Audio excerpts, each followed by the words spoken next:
and welcome to the channel. You picked a good one to stop in for.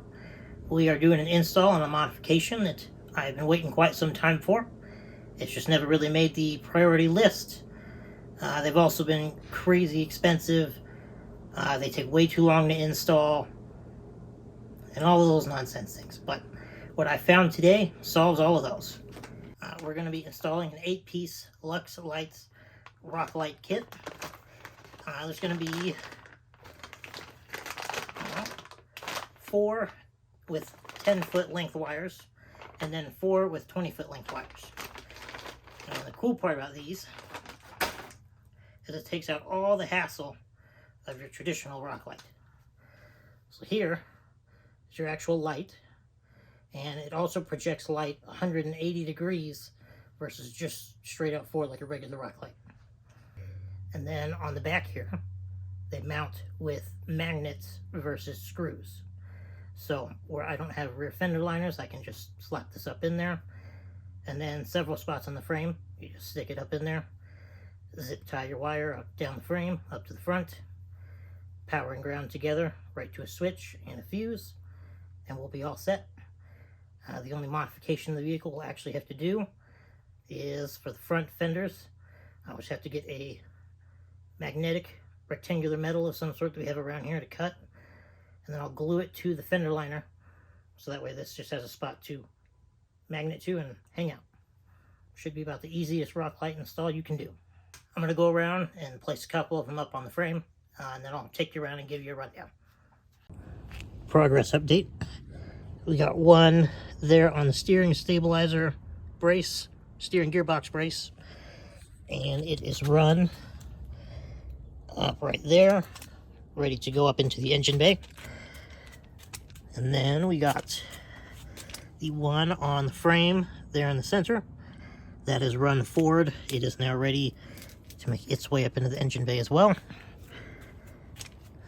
And here on the back, we got one on the frame rail up there. I don't know if you'll be able to see it. I'll show you later for sure. And it is partially run just up to right there. And then we got our rear wheel well one in. So now I just got to take these fasteners here, secure our wire up hidden in here till it gets till there, and then we can join that one over to the frame, and we'll run all of this up the same path to that one there, and then up into the engine bay. And then we also got to do the front ones and then the passenger side. Alrighty, another progress update. It is now the next day. It is incredibly cold, and a snowstorm is about to come in. But luckily we have finished up all the wiring under the truck, so I will take you around and show you how we got everything secured. Where I had left off was back here in the rear wheel wells, where we do not have any plastic liners. I had showed you those little plastic clips we're going to use to secure the wire.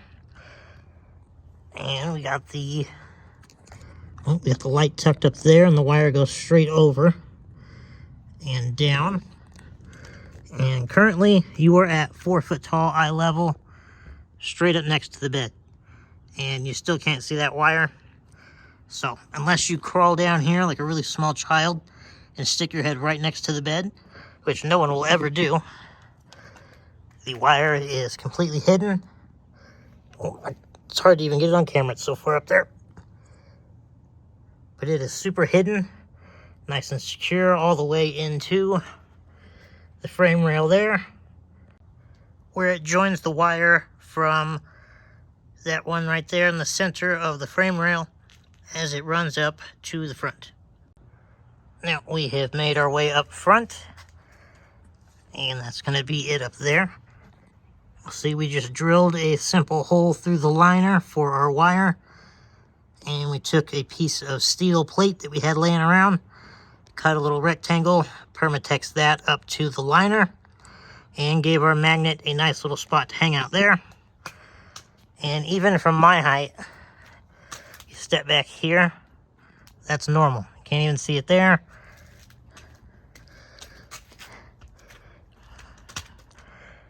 You can't see it there. You gotta bend down and look up in there. So, came out nice and clean up here as well. Made my way to the back of the truck here again. And you'll see our very rear light up there on the frame. That one is run right along the frame over here to right up over there, where it joins the rear driver wire that goes to right there. Now, I do need to grab another zip tie right there and get that wire stuck up so you can't see it. But other than that, we are wrapped up in the back here. And then that is the center rock light on the driver's side frame rail. All three of those follow the nice same neat path that gets them right up here and comes up to our battery. And that leads us to our driver front fender well. Same exact setup as the passenger side there. And lastly, number 8 is going to be our very front one on steering gearbox brace there. We got the wires nice and brought up right through there. And they are all terminated up by the battery there, ready for the on-off switch. And unfortunately, my headlight is fogged up for some reason. Thought I had that fixed, but guess I'll have to readdress that. Alright, so this isn't the nicest looking soldering job I've ever done, but our fuse is tapped in to the power wire there. And over here, this is where all of our rock light wires are going to go down to a single power and ground. It is now fused, and then this is the rest of the wire we'll run into the cab that will go to the switch. Just wanted to get that on camera before I throw some heat shrink on it and get it nice and taped up.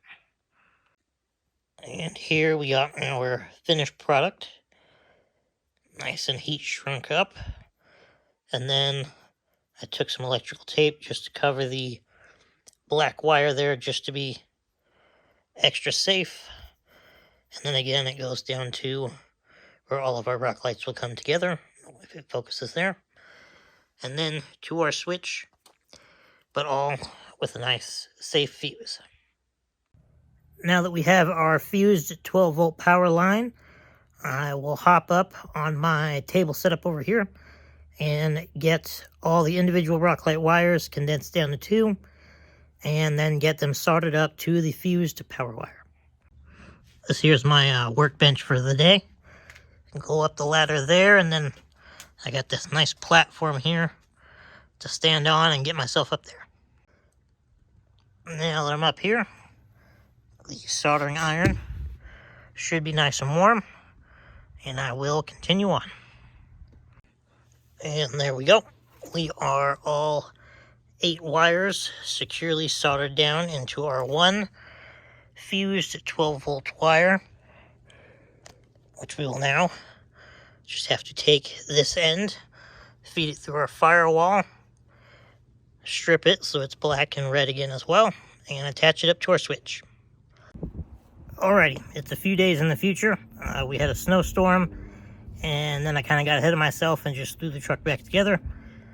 So I'll run you through the last little finishing touches. So I believe the last clip, I had all the rock light wires right about over here, and I was combining power and ground, and I got it attached up to the fused line. So that is now all tucked down there, and it runs along.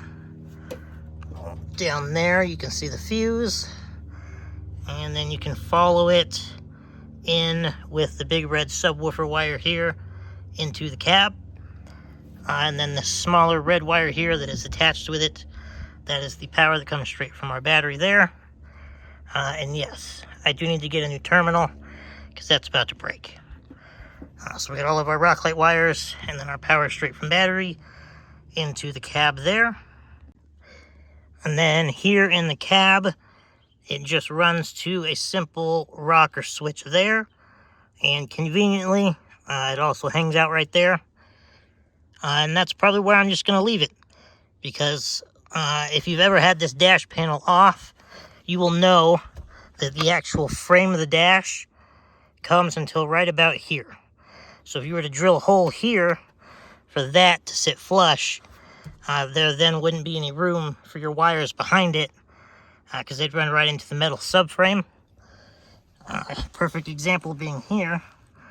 That's my new on-off switch, and in order for me to have it in a good location for me to reach every day, we had to make that little bracket there so that the wires had room to exist behind the switch, because it's not deep enough behind the panel before you run into the actual bezel there, or main dash subframe.